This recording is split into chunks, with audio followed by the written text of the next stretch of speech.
যে ভাষায় আমরা প্রথম মা বলতে শিখেছি, যে ভাষায় আমরা স্বপ্ন দেখি, হাসি, কাঁদি, সেই ভাষার জন্যই মানুষ একদিন জীবন দিয়েছিল। 1947 সালে দেশভাগের পর জন্ম নেয় পাকিস্তান রাষ্ট্র, কিন্তু দেশের পূর্ব ও পশ্চিম অংশের ভাষা ও সংস্কৃতি ছিল ভিন্ন।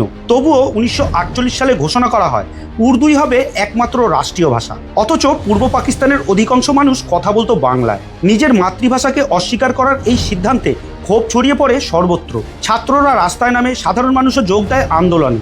কারণ এটা শুধু ভাষার প্রশ্ন ছিল না, এটা ছিল নিজের পরিচয় রক্ষার লড়াই। তারপর আসে 1952 সালের 21শে ফেব্রুয়ারি। ঢাকার ছাত্ররা 1944 ধারা ভেঙে মিছিল বের করে। তাদের কণ্ঠে ছিল একটাই দাবি, রাষ্ট্রভাষা বাংলা চাই। কিন্তু সেই শান্তিপূর্ণ আন্দোলনে গুলি চালানো হয়, রাজপথ রক্তে রাঙা হয়ে ওঠে। এই আন্দোলনে শহীদ হন অনেক মানুষ, তাদের আত্মত্যাগ বৃথা যায়নি। এই রক্তের বিনিময় বাংলা পেয়েছে তার মর্যাদা।